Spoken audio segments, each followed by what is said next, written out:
नमस्तेऽस्तु भगवन् विश्वेश्वराय महादेवाय त्र्यम्बकाय त्रिपुरान्तकाय त्रिकाग्निकालाय कालाग्निरुद्राय नीलकण्ठाय मृत्युञ्जयाय सर्वेश्वराय सदाशिवाय श्रीमन्महादेवाय नमः।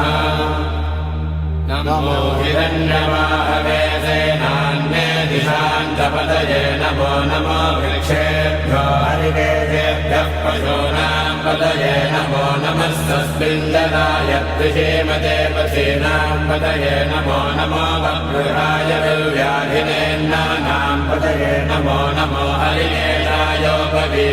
पुष्टानां पतये नमो नमो भवस्य हेत्ये जगतां पतये नमो नमो रुद्राय तथा विनेक्षेत्राणां पतये नमो नमः सूताय हञ्जाय वनानां पतये नमो नमो रोहिताय स्थपतये वृक्षाणां पतये नमो नमो मन्त्रिणे वायजाय कक्षाणां पतये नमो नमो भुवन्तये वायुवस्कृताय औषधीनां पतये नमो नमः उश्चैः